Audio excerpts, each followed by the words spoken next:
रूप पाताल छने रूप पाताल छने ओ रूप पाताल छने ओ छने रूप पाताल छने रूप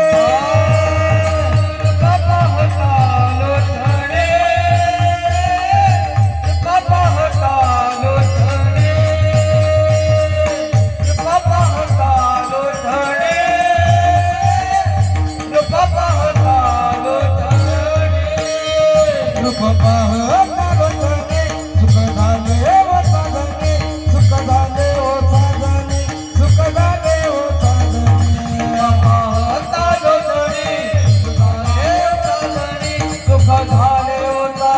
रूप पाताल छने रूप पाताल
हाती करावा विचार क्षणी हाती करावा विचार तारावया पार भवासी तारावया पार भवासी तारावया पार भवासी श्रीमंत देह जाणार श्रीमंत देह जाणार सखा आयुष्य पाहतो काळ सावधान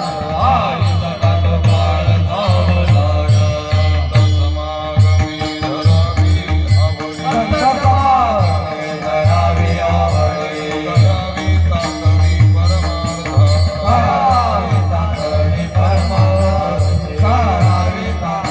परमार्थ तुका म्हणी लोकीच्या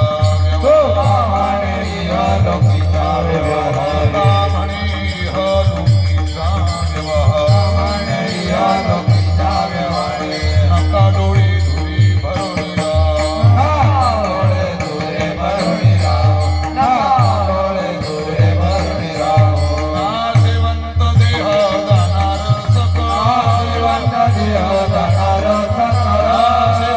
देह जाणार सका सेवंत देह जाणार सका शपा तो काळ सावधान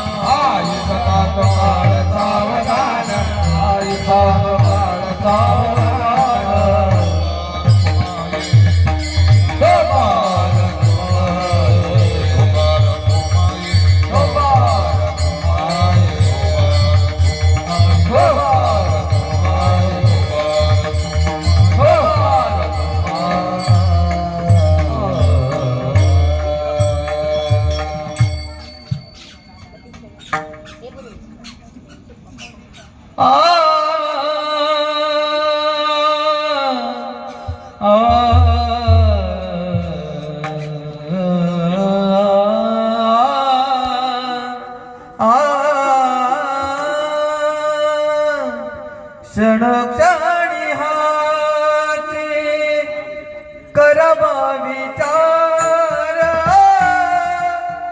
क्षणक्षणी हाती करावा विचार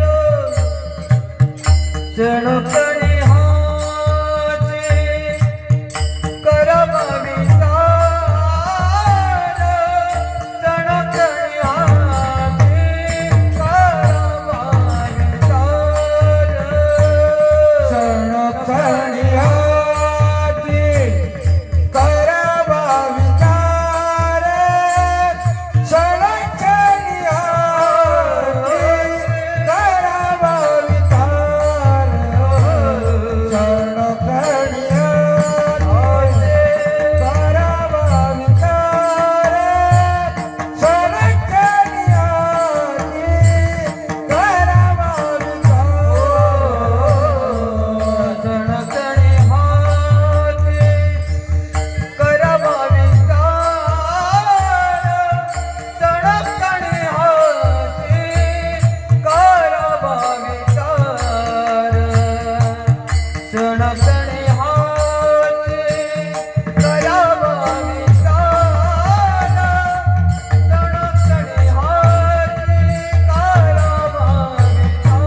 नाशिवंत देह सकळ नाशिवंत देह जाणार सकळ नाशिवंत देह जाणार सकळ नाशिवंत देह जाणार सकळ आयुष्य काढून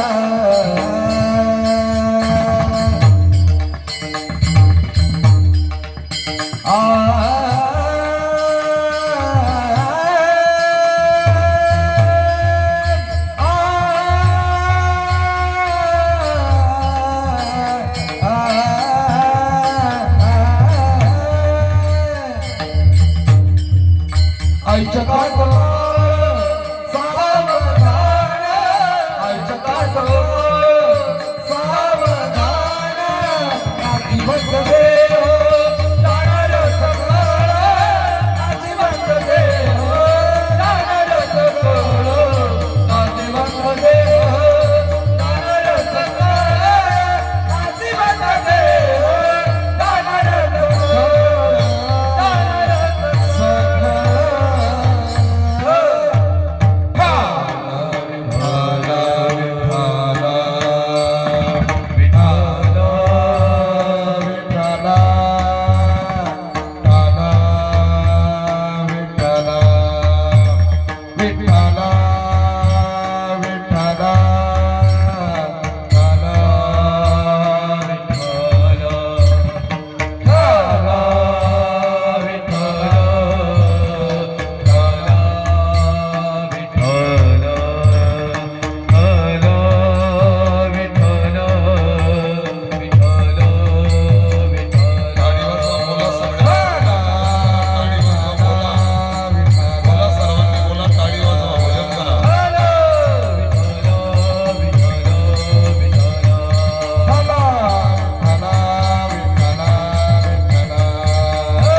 जाणार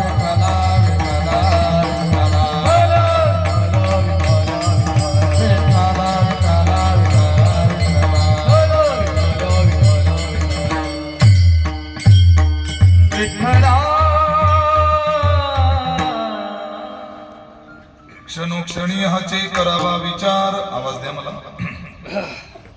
क्षणोक्षणी हाचे करावा विचार तरावया पार भव सिंधू नाशिवंत देह जाणार सकळ आयुष्य खातो काळ सावधान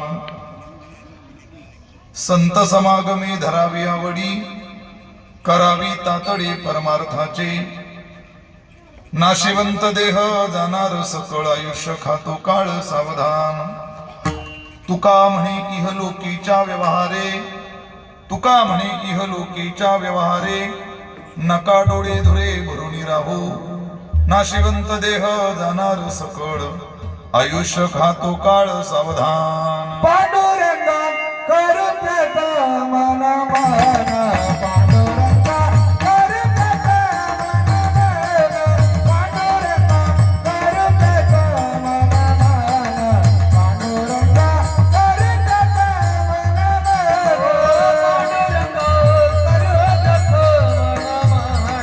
पांडुरंगा करुणा मन मन पांडुरंगा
सिंधू नाशिवंत देह जाणार सकळ आयुष्य खातो काळ सावधान.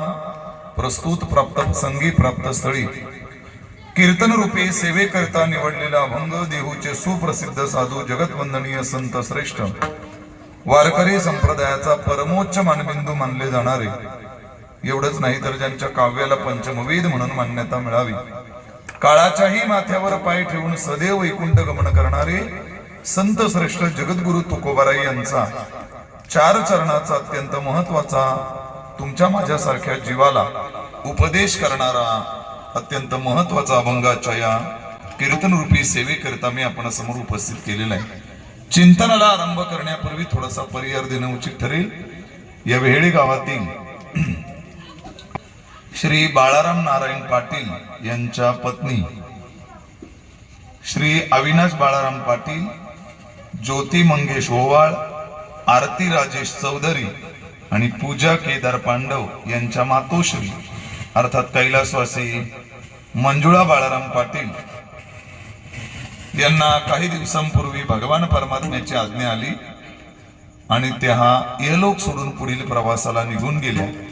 आणि म्हणून त्यांच्या उत्तर रात्रीच्या निमित्ताने, उद्या उत्तरकारी आहेत ना, उत्तर रात्रीच्या निमित्ताने आजची ही कीर्तन रूपी सेवा सर्व पाटील परिवाराच्या वतीनं माझे परमस्नेही आमच्यासारख्या अनेक कीर्तनकारांवर प्रचंड प्रेम करणारे आमचे वसंतबुवा पाटील यांनी फोन करून ही सेवा माझ्या वाट्याला सोपवली.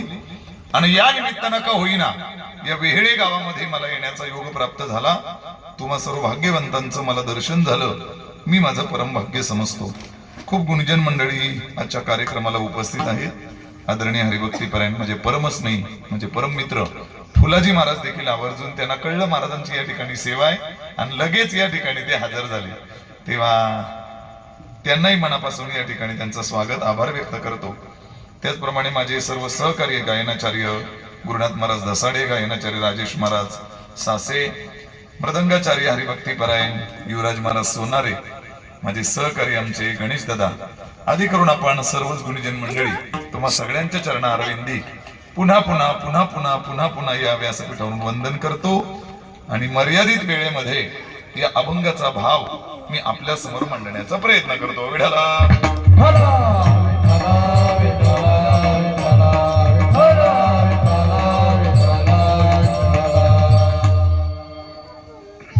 जन्म म्हटलं की मृत्यू निश्चित आहे. जगाचा अबाधित सिद्धांत आहे, निसर्गाचा अबाधित सिद्धांत आहे. काय सिद्धांत आहे? जो जो जीव जन्माला येतो त्याला एक ना एक दिवस मरावं लागतं, हा निसर्गाचा अबाधित सिद्धांत आहे. मी नाही बोलत, श्रीमद भगवद्गीता सांगते. काय सांगते श्रीमद भगवद्गीता? जातस्य हे ध्रुव मृत्यू ध्रुवम जन्ममृतस्य च तस्माद परिहार्यर्थे नत्वम शोचितुमर्हसि. अर्जुना, जो कोणी जन्माला आलाय त्याला एक ना एक दिवस मरावं लागतं, आणि जो मेलेला आहे त्याला पुन्हा एकदा काय व्हावं लागतं? जन्माला यावं लागतं. ज्ञानोबा यावर भाष्य करताना असं म्हणतात, उपजे ते नाशे नाशिले पुनरपी दिसे हे घटिका यंत्र जैसे परिभ्रमेगा. उदाहरण दिले ज्ञानोबारांनी. कशाचं उदाहरण दिलंय? घड्याळाचं उदाहरण दिलंय. घड्याळाचं. आता घड्याळाचा काटा उदाहरणार्थ 9 वर आहे, मग 9 वरून पुढे जाणार नाही का तो काटा? वेळातले काटे कसे जात नाही का पुढं? आता घड्याळाचा काटा 9 वर आहे, तो पुढे जाणार आहे की नाही? काय म्हणणं आहे तुमचं? बोला ना. जाणार आहे. बरं, तो जाऊन परत 9 वर येणार आहे की नाही येणार? पुन्हा सकाळी 9 वर येणार आहे. पुन्हा सकाळी 9 वर आला की पुन्हा पुढे जाणार आहे, पुन्हा रात्री 9 वर, पुन्हा पुढे जाणार आहे, पुन्हा सकाळी 9 वर. ज्ञानोबा सांगतात हे जसं सारखं चालू आहे तसं तुमचं माझं जन्म मृत्यू जन्म मृत्यू. किती वेळा जन्मायावे, किती व्हावे पतित, किती व्हावे पतित, किती व्हावे पतित. जन्मायावे, किती व्हावे पतित, किती व्हावे पतित, किती व्हावे पतित. किती वेळा जन्मायावे, किती व्हावे पतित, किती व्हावे पतित, किती व्हावे पतित. किती वेळा जन्मायावे, किती व्हावे पतित, किती व्हावे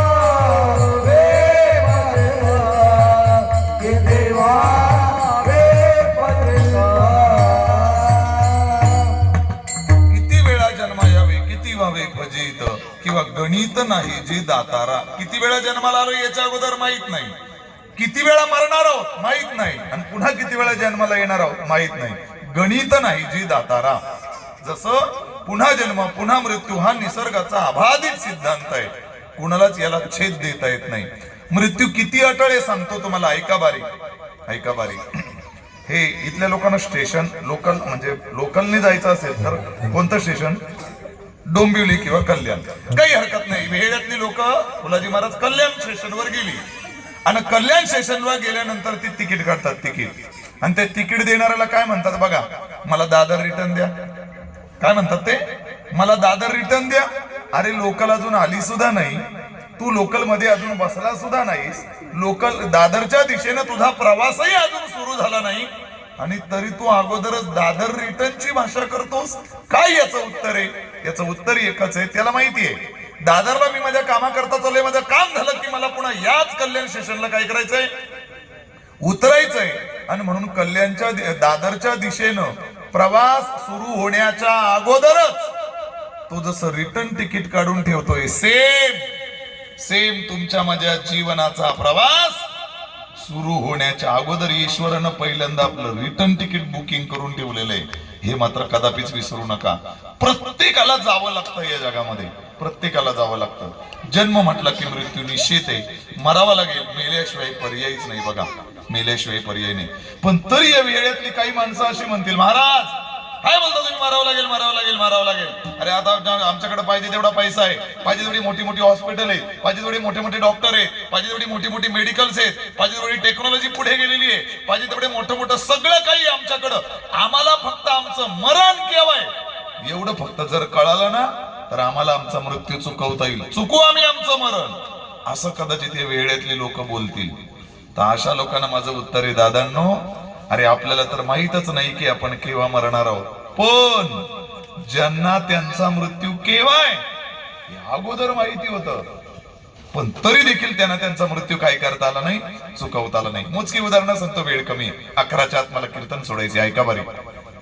नंबर 1 तास अगोदर कळालं कुणाला? राजा खटवंगरायाला. शूरवीर राजा होता. किती शूर, देवांना युद्धामध्ये मदतीला धावून जायचा तो, एवढा शूर राजा होता. एकदा देवांच्या मदतीला धावून गेला आणि देव त्या युद्धात विजयी झाले आणि सगळे देव त्याच्यावर खुश झाले. ए राजा, खुश होता मी तुझ्यावर, बोल काय हवंय ते माग.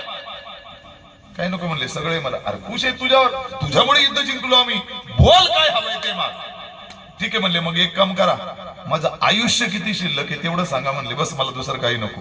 ठीक आहे म्हणले.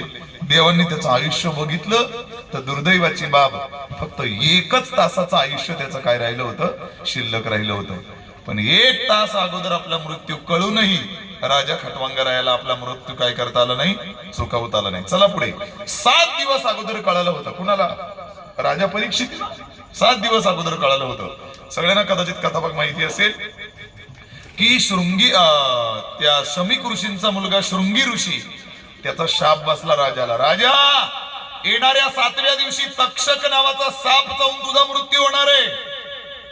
7 दिवस अगोदर कळूनही राजाला आपला मृत्यू काय करता आला नाही, चुकवता आला नाही. पुढे जातो. 8 मुलं होण्याच्या अगोदर देवकीच्या लग्नातच एकाला कळालं होतं, वसंत बुवा. कोणाला? कंसाला.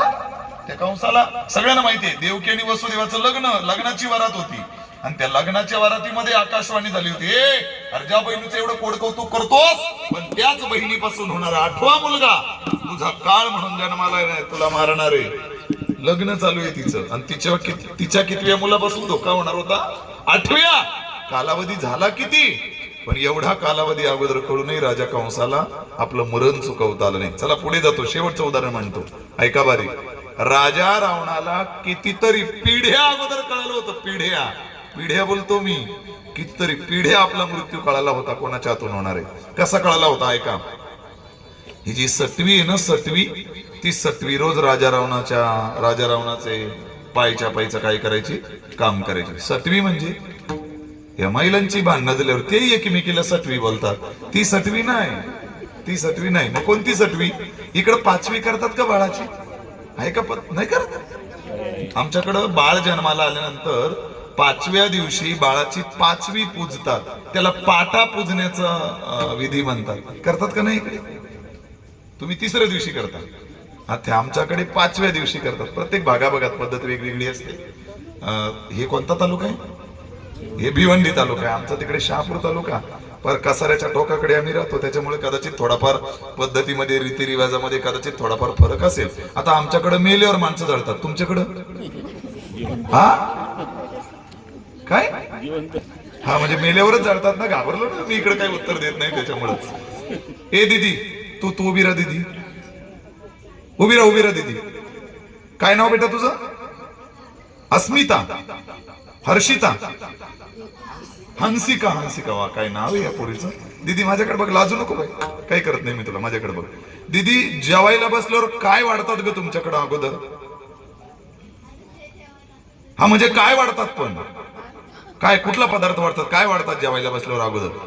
डाळ भात वाढतात. आता बघा, तुमच्याकडे जेवायला बसल्यावर अगोदर डाळ भात वाढतात. आमच्याकडे थोडी पद्धत वेगळी आहे. आमच्याकडे अगोदर पत्रावळी वाढतात ना, मग भात भाजी वाढायला काय केली जाते सुरुवात. आता हिच्याकडे अगोदर डाळ. जाऊ दे, आता आपल्याला काय करायचं, आमचं जेवण झालेलं आहे त्याच्यामुळे आता आम्हाला काही काळजी नाहीये. त्या ताईंच्या घरी आम्ही छान जेवलो, तर त्याच्यामुळे आता काही अडचण नाही. मुद्दा माझा असा आहे की ती सटवी रोज राजा रावणाचं काय छापायची? रात्री पाय छापायचं काम करायची. एक दिवस त्या सटवीला यायला उशीर झाला आणि त्या राजा रावण ओरडला तिला, ए कुठे गेली होतीस? काय इतका वेळ लावलास? मग ती सटवी त्या राजा रावणाला म्हणाली, अरे आपल्याच लंकेत एक बाळ जन्माला आलंय म्हणले, त्याचं नशीब लिहायला गेली होती मी. काय लिहायला गेली होती? नशीब लिहायला गेली होती. म्हणले काय, तुला नशीब लिहिता येत आहे? म्हणले हो, मला नशीब लिहिता येते. म्हणले सगळ्यांचं नशीब मीच लिहिते. म्हटले सगळ्यांचं नशीब मीच लिहिते. म्हटले मग माझं? अरे तुझं सुद्धा नशीब मीच लिहिलंय. कोण बोलली? सटवी बोलली. कोणाला बोलली? त्या रावणाला बोलली. मग ते रावण हुशार होता, तो म्हणलं, ए मग सांग माझं मरण कोणाच्या हातून होणार आहे? कोणी विचारलं? त्या रावणाने सटवीला विचारलं. ठीक आहे म्हणले, सांगते. त्या सटवीनं रावणाला सांगितलं, रावणा, अयोध्येमध्ये राम नावाचा राजा जन्माला येणार आहे आणि त्या रामाच्या हातून तुझा मृत्यू होणार आहे म्हटले. कोणी सांगितलं? त्या सटवीने. मग ते रावणाने पुन्हा त्या सटवीला प्रश्न विचारला. म्हणले, रावण का हे राम कधी जन्माला येणार आहे? तेव्हा दिलेलं उत्तर नीट ऐका, माझ्या सिद्धांताशी निगडीत आहे. ती सटवी म्हणाली, रावणा, अरे त्या रामाचं काय घेऊन बसलाय तू? अजून त्याचा पंजोबाई जन्माला आलेला नाही. कळते ना मी काय बोलतोय ते? म्हणजे ज्या रामाच्या हातून रावणाचा मृत्यू होणार होता, त्या रामाचा पंजोबाई अजून जन्माला आलेला नव्हता. इतक्या पिढ्या अगोदर राजा रावणाला आपलं मरण कळालं होतं, पण तरी देखील राजा रावणाला आपला मृत्यू काय करता आला नाही, चुकवता आला नाही, टाळता आला नाही. बरं, राजा रावण म्हणजे काय? आपल्या गावचा पोलीस पाटील काय? सरपंच काय? आमदार खासदार कोण? फुलाजी महाराज मी म्हणतो, भारतातले सगळे आमदार खासदार एकत्र केले ना, तरी राजा रावणाची 1% सुद्धा बरोबरी होणार नाही. 1% पण बरोबरी होणार नाही. राजा रावण म्हणजे ऑलराऊंडर सगळ्या बाबतीत. विद्वत्ता किती राजा रावणाची ऐका. 4 वेद राजा रावणाचे तोंड पाठ आहे, एवढी विद्वत्ता आहे त्याच्याकडे, एवढं ज्ञान आहे. ऐका पुढचं. बळ किती राजा रावणाकडे? बळ तर ज्या कैलास पर्वतावर भगवान शंकराचं वास्तव्य आहे, असा कैलास पर्वत राजा रावणानं 3 वेळा आपल्या हातानं हलवला होता. एवढी ताकद, एवढं बळ राजा रावणाकडे. मेजॉरिटी किती राजा रावणाची? 80,000 पत्नी आहेत राजा रावणाला. 1,00,000 मुलं आहेत राजा रावणाला आणि 1,25,00,000 नातू आहेत राजा रावणाला. मला वाटतं आता जर रावण असता आणि या झेडपीला जर त्याने फॉर्म भरला असता, तर मला वाटतं एकही मत कुठं बाहेरून विकत घ्यायची त्याला काय लागली नसती, गरज लागली नसती. बिना प्रचाराचा ते काय झाला असता, निवडून आला असता. म्हणजे एक सुद्धा मत फुटणार नव्हतं त्यातलं. बरं, एक सुद्धा मत फुटणार नव्हतं. कोणाचं मत आपल्याला पडतंय की नाही, मोठी शंका आहे सध्याच्या या काळामध्ये. फार अवघड खेळ आहे.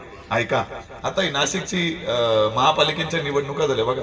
एका नगरसेवकाने फॉर्म भरला आणि मतदान झालं आणि मग ते निकाल लागला आणि निकाल लागल्यावर फक्त त्याला 6च मतं पडली होती. किती? 6 मतं.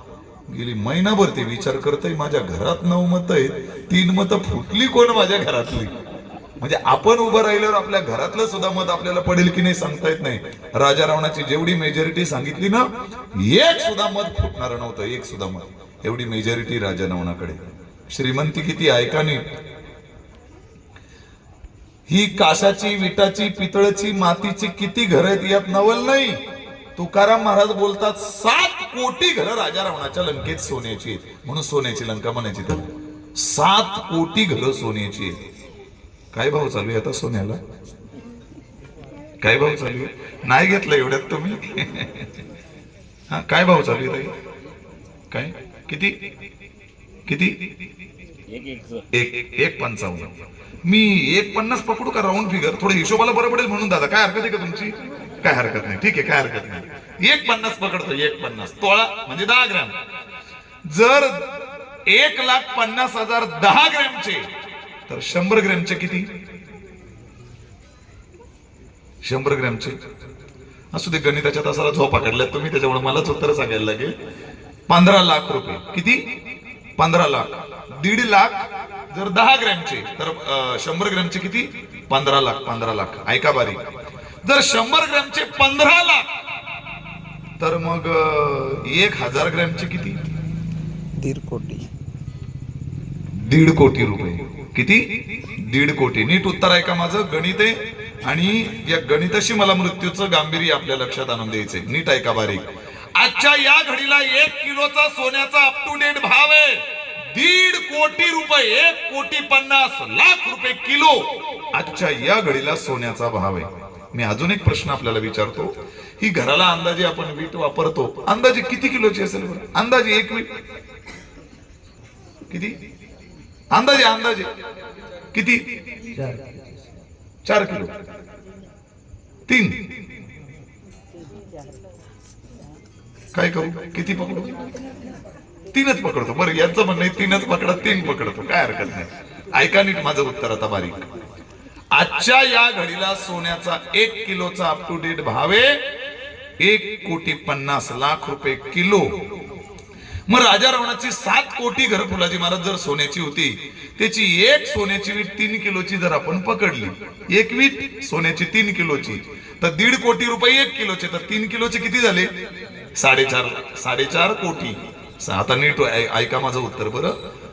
राजा रावणाच्या घराच्या एका विटेची किंमत आजच्या या घडीला 4.5 कोटी रुपयाची एक वीट ज्याच्या घराला आहे. अरे अशी 7 कोटी घर त्याच्या लंकेमध्ये सोन्याची. मला होता अख्खा आयुष्य जाईल, पण हिशोब आपल्याला काय होणार नाही, करता येणार नाही, जमणार नाही. मग नीट ऐका माझं बारीक. अशी 7 कोटी घरं ज्याच्या लंकेत सोन्याची आहेत, अरे त्यालाही त्याचं मरण चुकवता आलं नाही, तर तुमच्या आमच्या 4-5 तोळ्यावाल्यांचं काय म्हणून घेऊन बसलात तुम्ही? किती असेल असं सोनं असून आपल्याकडं काहीच होणार नाही. ऐका नीट माझं उत्तर. या जगामध्ये प्रत्येक ठिकाणी भ्रष्टाचार चालतो, या जगामध्ये प्रत्येक ठिकाणी वशिला चालतो, पण आजपर्यंत काळाजवळ कोणालाच वशिला लावता आला नाही आणि आजपर्यंत काळाजवळ कोणालाच भ्रष्टाचार करता आला नाही. मला वाटतं जर काळाजवळ भ्रष्टाचार चालला असता तर जगातले सगळे करोडपती अमर झाले असते. त्यांना जेव्हा जेव्हा काळ न्यायला आला असता तेव्हा त्यांनी सांगितलं असतं, हे काळा, हे 4-5 पेटे घे, आपण थोडं कॉम्प्रोमाइज करू आणि मग तू मला काय कर, 5-10 वर्षांनी न्यायलंय. कदापिच नाही. जन्म म्हटला की मृत्यू निश्चित मरावाच लागेल, मेल्याशिवाय पर्याय नाही.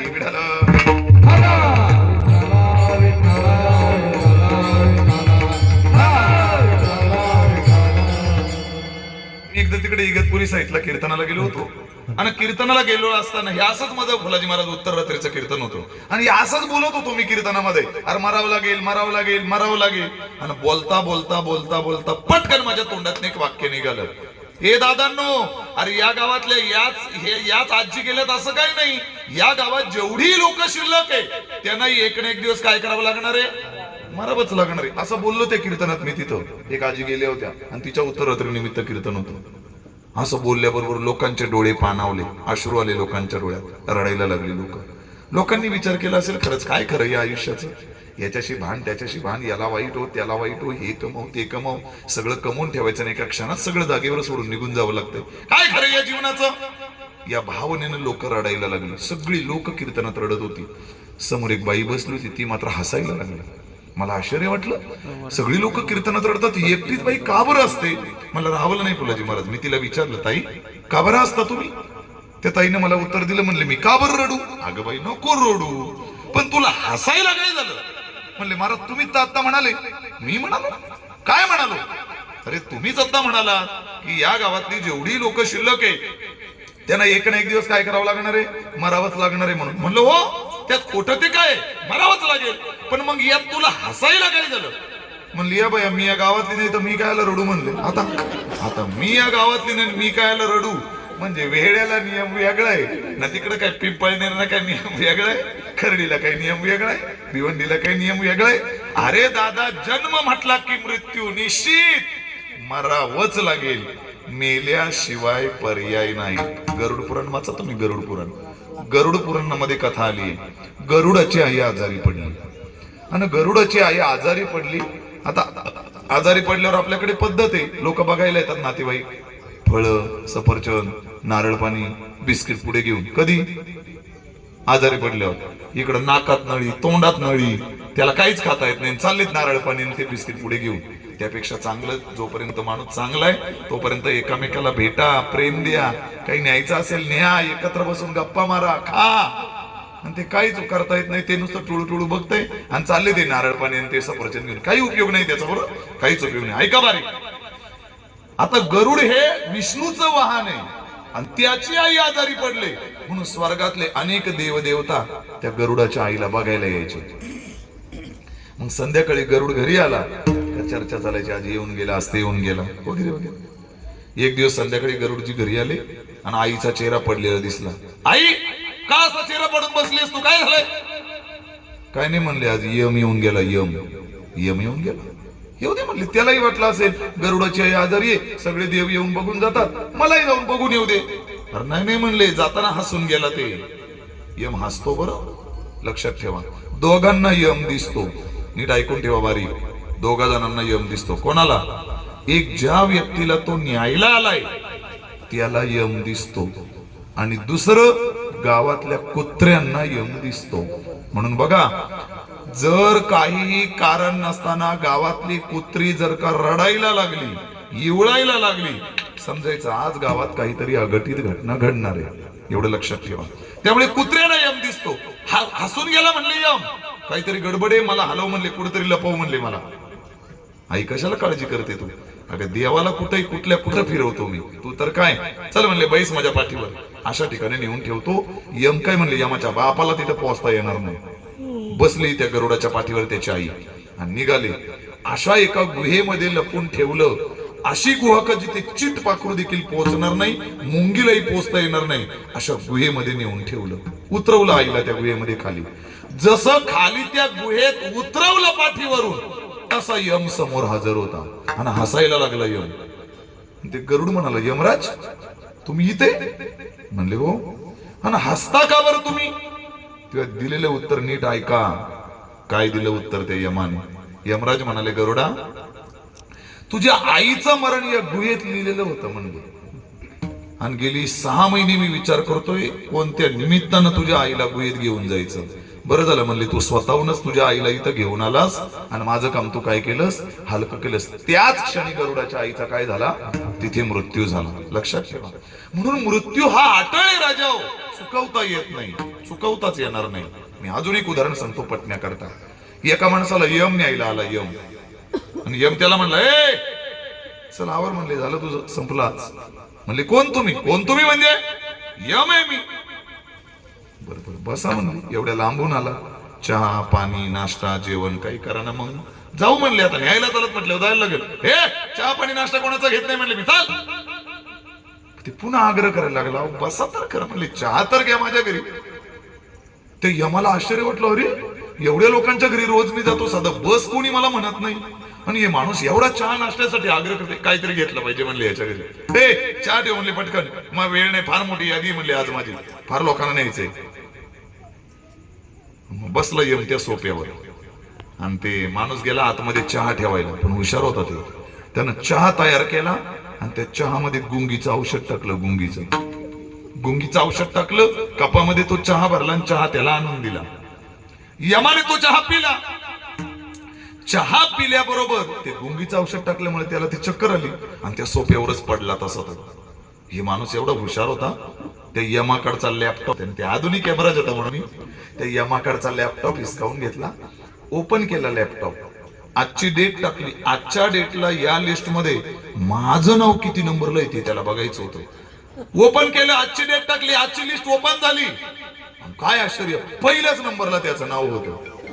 पण हुशार होता ते, वेळाचा होता ना ते, हुशार होता ते. त्यानं काय केलं, ते पहिल्या नंबरचं नाव तिथून कट केलं आणि खाली सगळ्यात शेवटच्या नंबरला खाली नाव, सगळ्यात यादीच्या शेवटी नाव नेऊन ठेवलं. लॅपटॉप पुन्हा बंद केला, ठेवून दिला तिथे. आणि पुन्हा ते 10-15 मिनिटं झाली, ते यमराज ते गुंगी उतरली, ते त्याला शुद्ध आली. आणि ते यमराज म्हणायला लागला, वा वा वा, काय सुंदर चहा बनवला होता म्हणले तू. अरे कधीच झोप लागत नाही म्हणले मला. यम झोपत नसते बरं. आणि यमाला जर झोप लागली असती तर रात्री माणसं मिली असती काय. यम झोपत नाही. अरे म्हणले कधीच झोपत नाही म्हणले मी. भाई तुझा चहा सुंदर होता, लगेच झोप लागली मला. फार खुश आहे म्हणले मी तुझ्यावर. पण काय करू मी, म्हणजे हात नियमांनी बांधलेले, तुला न्यावंच लागेल म्हणले मला. पण एक काम करतो म्हणले, तू आज मला एवढा छान पाहुणचार केलास, फार खुश आहे मी तुझ्यावर. तुझ्यासाठी एक काम करता येईल म्हणले मला. त्या माणसानं विचारलं, काय करायला यमराज तुम्ही माझ्यासाठी. काय नाही म्हणले, तू आज एवढा छान माझा पाहुणचार केलास, खुश आहे मी तुझ्यावर. मी आज तुझ्यासाठी एक काम करतो म्हणले. काय काय नाही म्हणले, आजच्या यादीमध्ये पहिल्याच नंबरला तुझं नाव आहे म्हणले.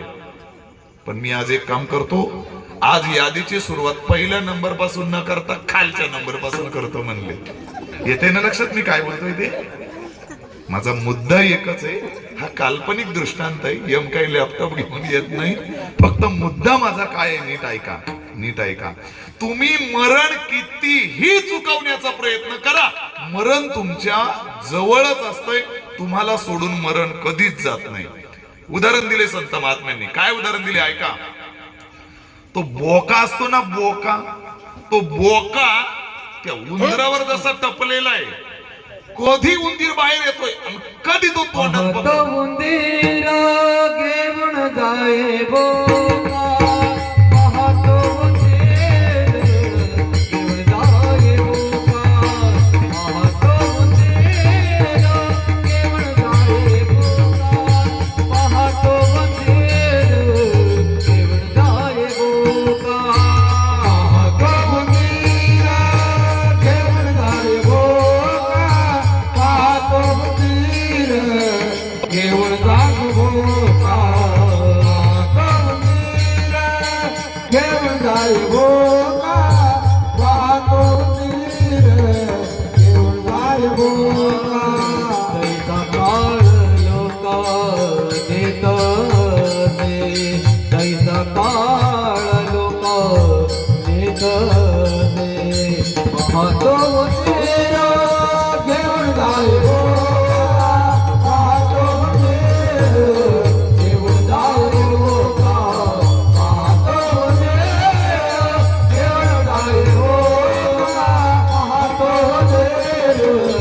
घेऊन जाय बोका,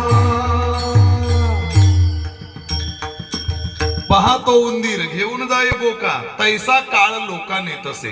तो बोका जसा उंदरावर टपलेला आहे, तसा काळ तुमच्या आमच्यावर टपू नये बरं. तो कधी झडप मारेल आणि कुठल्या क्षणी झडप मारून आपल्याला घेऊन जाईल.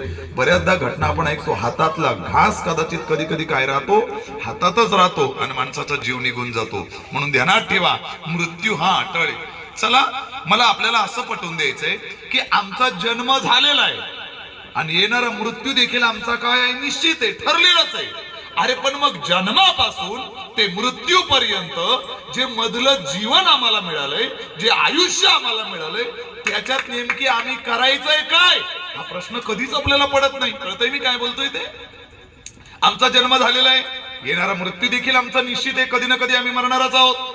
पण मग जन्मापासून ते मृत्यूपर्यंत हे जे मधलं जीवन, जे आयुष्य आम्हाला दिलंय, या आयुष्यात, या आलेल्या जीवनात नक्की आम्ही काय करायचंय याचा प्रश्नच कधी आपल्याला पडत नाही. आणि म्हणूनच तुकाराम महाराज या आलेल्या आयुष्यात आपण काय केलं पाहिजे याचा विचार अभंगाच्या पहिल्या चरणात. क्षण क्षणी हाती करावा विचार, क्षण क्षणी हाती करावा विचार, क्षण क्षणी हाती करावा विचार, क्षण क्षणी हाती करावा विचार, क्षण क्षणी हाती करावा विचार, क्षण क्षणी हाती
जन्म आमचा झालेला आहे आणि येणारा मृत्यू देखील कधी ना कधी आमचा निश्चित आहेच. पण मग जन्मापासून ते मृत्यूपर्यंत जे सुंदर असं जीवन ईश्वरानं आम्हाला दिलंय, जे आयुष्य आम्हाला दिलंय, ते आयुष्य नेमकी कशा करता आम्हाला कळलेलंच नाही.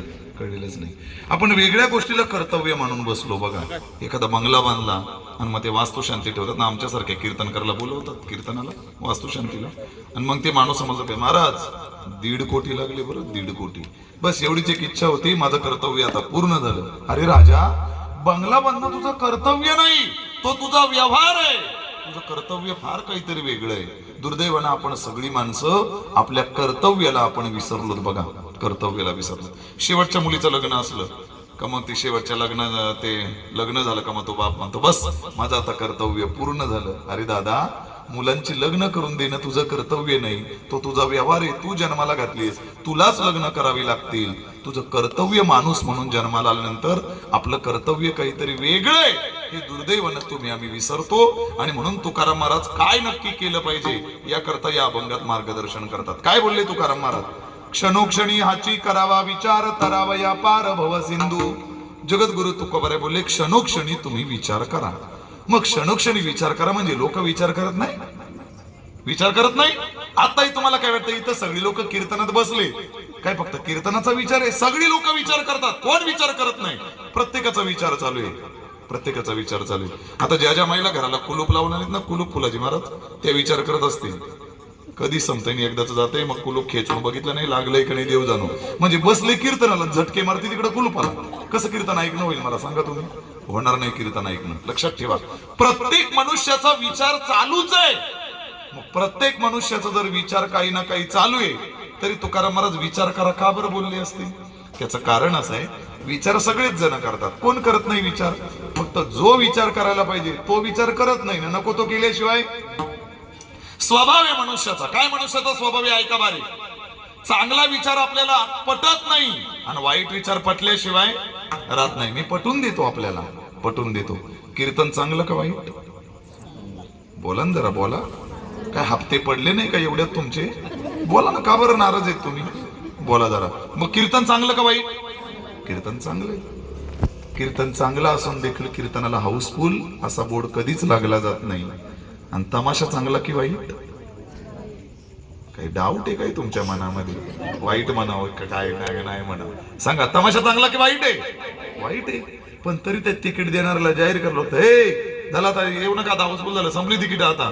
काही आश्चर्य?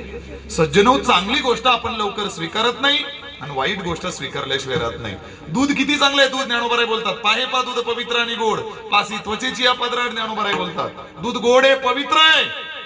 पण हेच दूध एखाद्या दूधवाल्याला विकायचं असेल, संपवायचं असेल ना, तर किटलीत भरावं लागतंय, शहरामध्ये जावं लागतंय आणि प्रत्येकाच्या गल्लोगल्ली घरोघरी ना दारोदारी नेऊन त्याचं दूध त्याला विकावं लागतंय, तेव्हा त्याचं दूध संपतंय.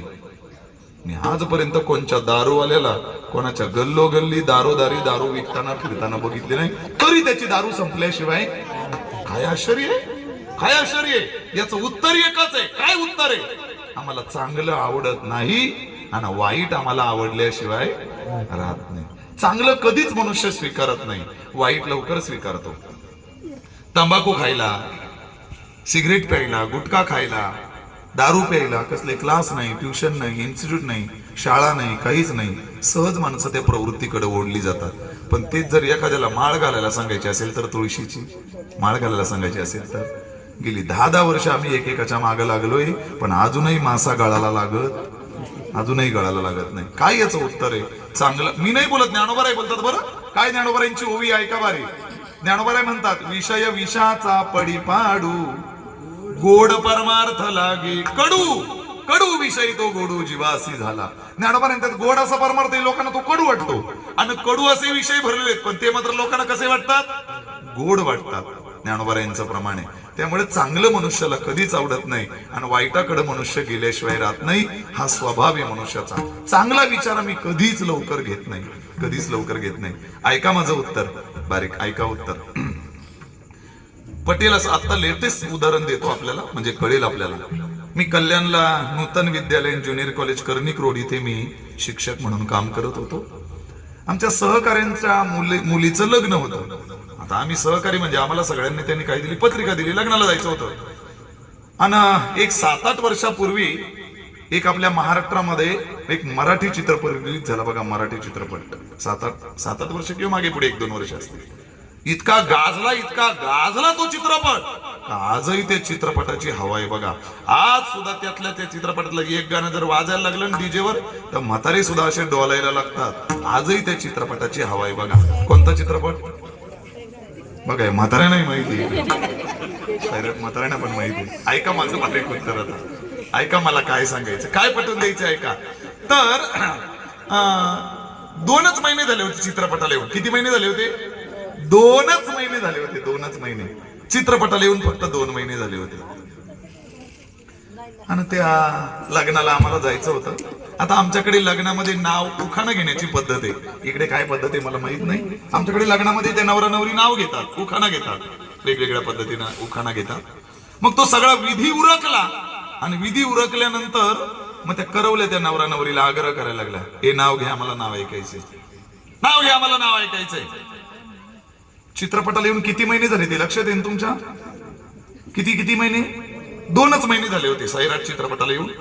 माझा सिद्धांत आहे त्याच्याशी, म्हणून मी विचारतोय किती महिने झाले होते? 2 महिने झाले होते. आम्ही त्या लग्नाला गेलो होतो. मग त्या नवरा नवरीला आग्रह करायला लागले त्या सगळ्या करवल्या, नाव घ्या, नाव घ्या, नाव घ्या. मग त्या नवऱ्यानं हातात माईक घेतला. काय त्याच्या पद्धतीने त्याला काय नाव घ्यायचे ते नाव घेतलं त्याने. मग आता त्या नवरीवर पाळी आली आणि त्या नवरीने हातात माईक घेतला. काय तिच्या पद्धतीने नाव घ्यायचे ते घेतलं तिने. घेऊ का मी? तुमची परवानगी असेल तर घेतो. काय करू? घेऊ का नको घेऊ? घेतो. ऐका ऐका बारी. त्या नवरीनं काय नाव घेतलं बघा.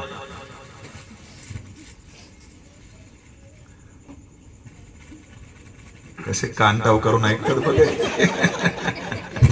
आणि ते देवाचं काही सांगायला लागलो का यांचं लक्ष नसतंय. असू दे असू दे. ऐका बारीक ऐका ऐका बारीक.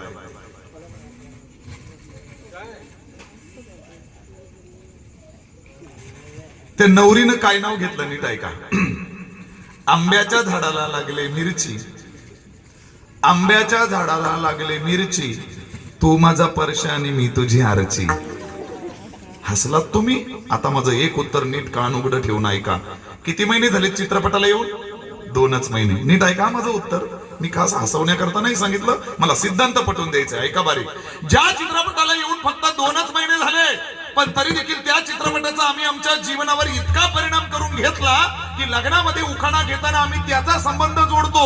अरे मग 750 वर्ष झाली ज्ञानोबारांची ज्ञानेश्वरी येऊन त्यातलं एकाही अभंगाचा जीवनावर परिणाम नाही करून घेतला आला, ओवीचा परिणाम नाही करून घेता आला. 450 वर्ष झाली तुकोबारांची गाथा येऊन त्यातलं एकाही अभंगाचा जीवनावर आयुष्यावर परिणाम नाही करून घेता आला.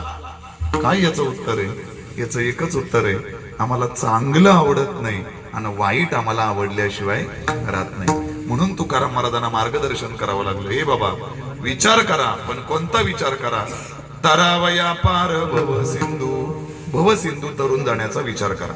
भवसिंधू तरुण जाण्याचा विचार करा म्हणजे काय? भवसिंधू कशाला म्हणतात? पुन्हा जन्माला येणं, पुन्हा मरणं, पुन्हा जन्माला येणं, पुन्हा मरणं, याचं नाव काय आहे? याचं नाव भवसिंधू आहे. आणि म्हणून जन्म आणि मृत्यू या दोनही गोष्टी कायमस्वरूपी संपवून टाकणं याला भवसिंधू संपवणं असं म्हणतात. जगद्गुरु तुकोबाराय म्हणले, हा भवसिंधू तरुण जाण्याचा तुम्ही काय करा आणि आयुष्यामध्ये आल्यानंतर विचार करा. पण का हो तुकाराम महाराज, भवसिंधू तरुण जाण्याचा जर विचार करायचा असेल तर एवढं क्षणोक्षणी कशाला विचार करायचा त्याचा? असं म्हणलं असतं तर चाललं नसतं. वर्षावर्षांनी करावा विचार तरावा या पार भवसिंधू, असं चाललं नसतं. महिन्यांनी करावा विचार तरावा या पार भवसिंधू, असं म्हणलं असतं तर क्षणोक्षणालाच का? तर ते क्षणोक्षणालाच का विचार करा त्याचं उत्तर अभंगाच्या दुसऱ्याचं. नाशिवंत देह जाणार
खातो जिवंत देह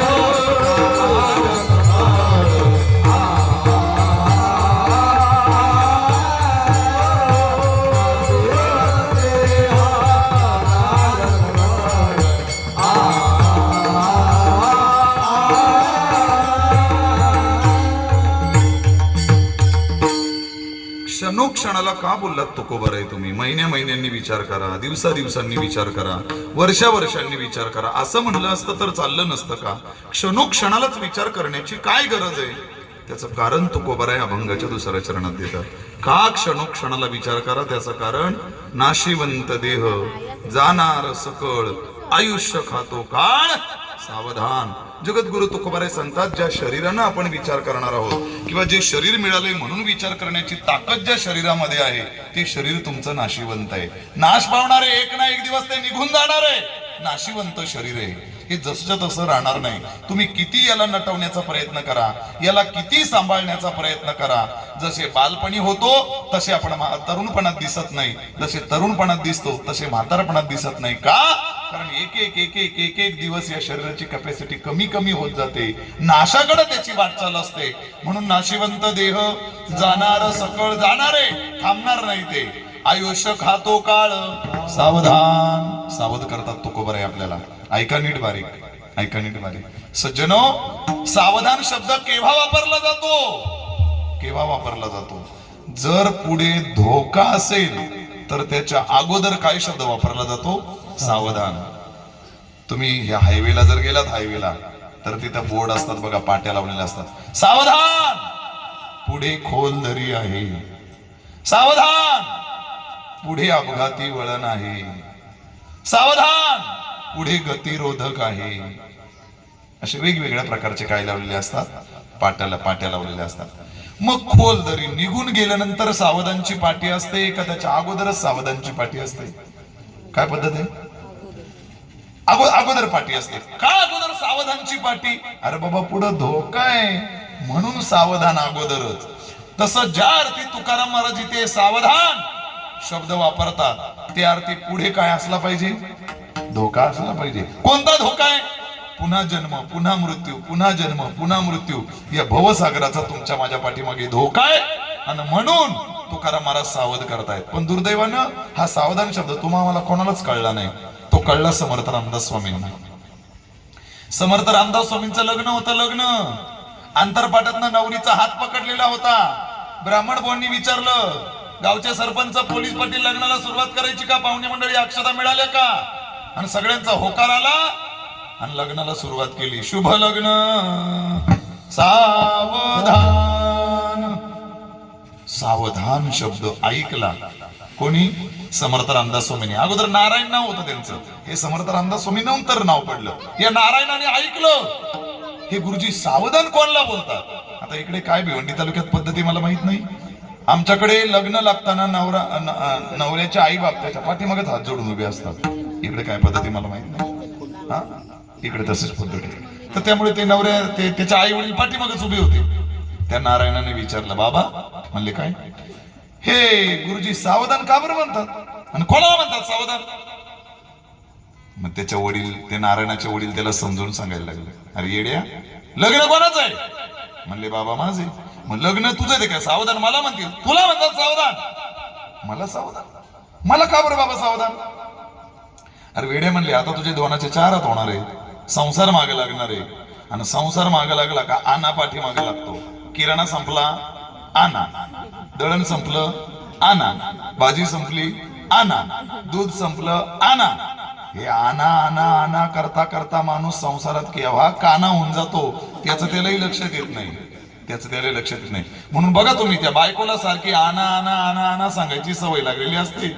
आणि पुरुषांना नको ग बाई, नको आता, आता नको, आता नको सांगायची सवय. म्हणून बघा तुम्ही म्हातारपणात त्या डोकी, त्यांची ती डोकी कशी हालतात बघा तुम्ही.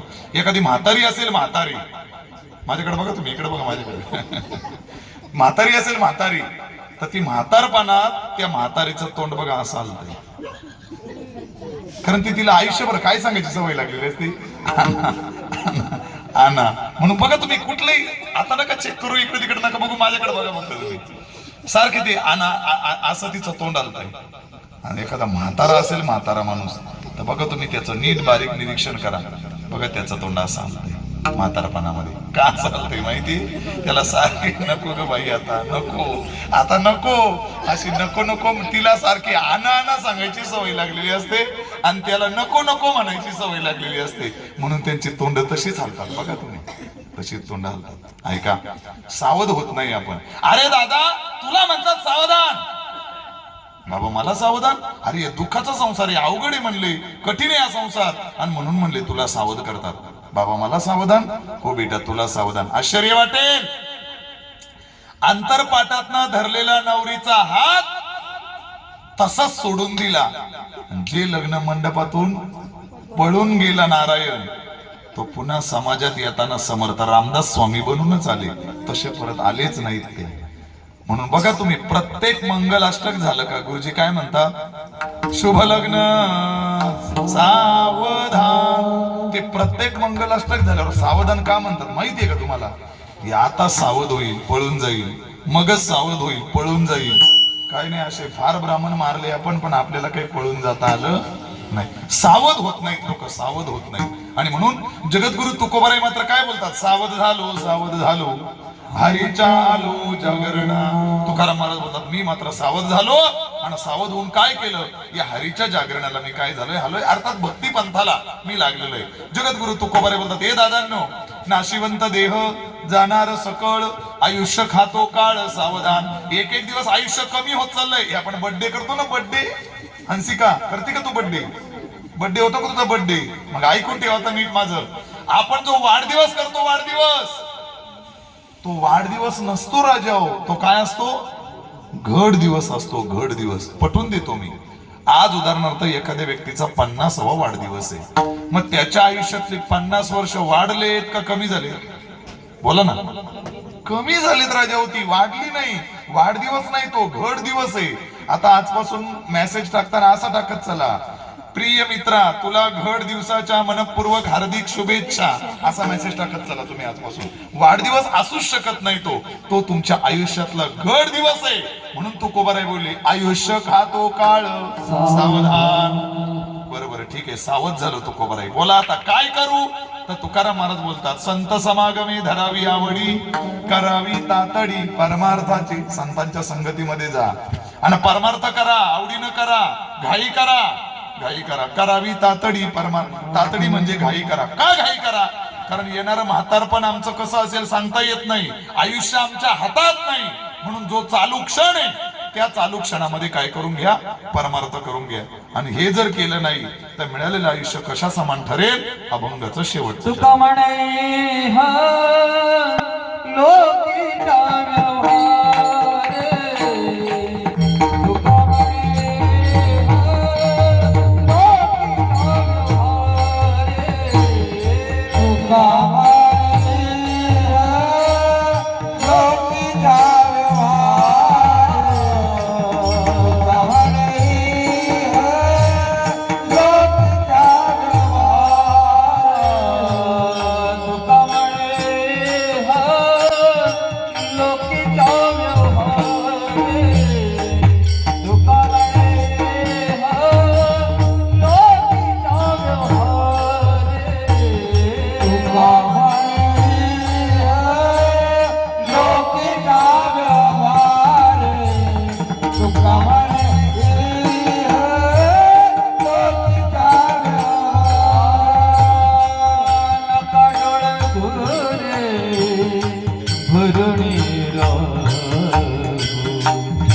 नका डोळे धुरे बरोणी राम नाशिवंत देह जाणार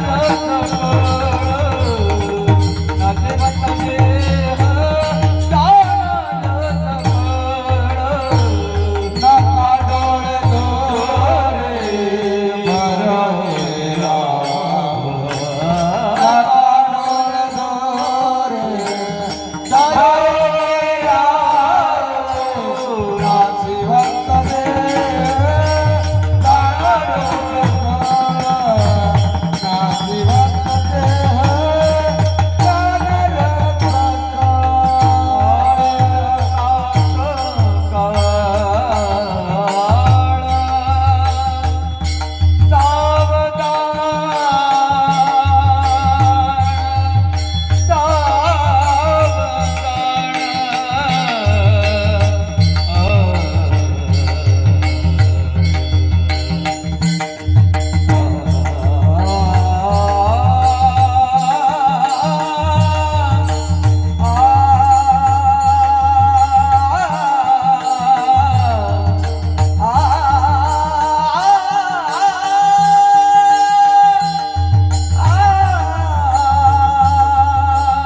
व्यवहारे नका डोळे धुरे भरून राहू. जगद्गुरु तुकोबराय बोलतात, या इह लोकामध्ये, या मिळालेल्या आयुष्यामध्ये उगत धुरानं भरलेल्या डोळ्याप्रमाणे राहू नका. अर्थात कुठल्याच प्रकारचा गर्व करू नका.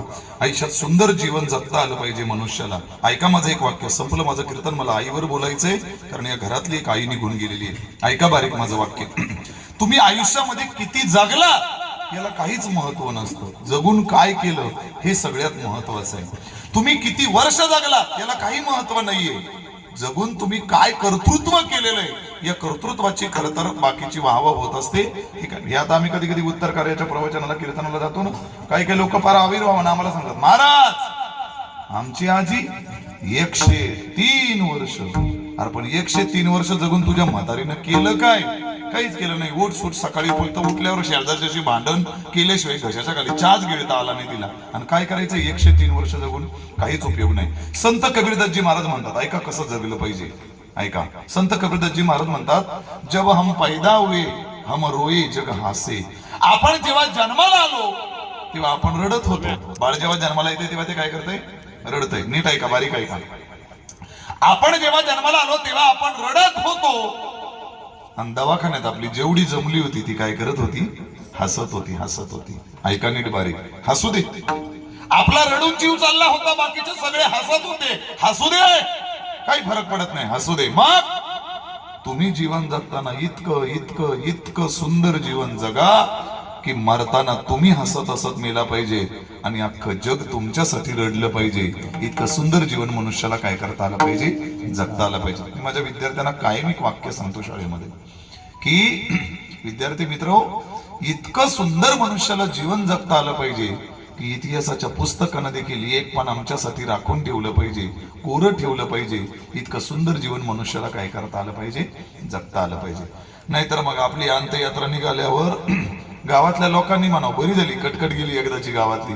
काय अर्थ आहे त्या जगण्याला? काहीच अर्थ नाही. ऐका माझं अजून बारीक एक वाक्य. आपण मेल्यानंतर आपल्या प्रेतावर आपली मुलं रडतील, सुना रडतील, नातू रडतील, पंतू रडतील. काय नवल आहे त्याच्यामध्ये? आणि मग तिने रडतील तर रडेल कोण? त्याच्यात नवल नाही. मग खरं नवल कशामध्ये? तर आम्ही मेल्यानंतर ओळख नसताना, पाळख नसताना, रक्ताचं नाता नसताना सुद्धा एखादा परक्या गावचा माणूस जेव्हा आमच्या प्रेतावर 2 अश्रू ढाळेल ना, आयुष्यातली सगळ्यात मोठी कमाई आमची ती असेल. या दृष्टीनं म्हणून तुका म्हणे एका मरणीची सरे उत्तमची उरे कीर्ती मागे. या दृष्टीनं आम्हाला आमचं आयुष्य काय करता आलं पाहिजे?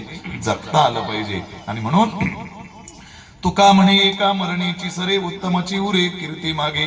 या पद्धतीनं जर तुम्ही जीवन जगला तर मग तुकाराम महाराजांना हे म्हणावं लागणार नाही की तुका म्हणे इह लोकेच्या व्यवहारे नका डोळे धुरे भरून राहू.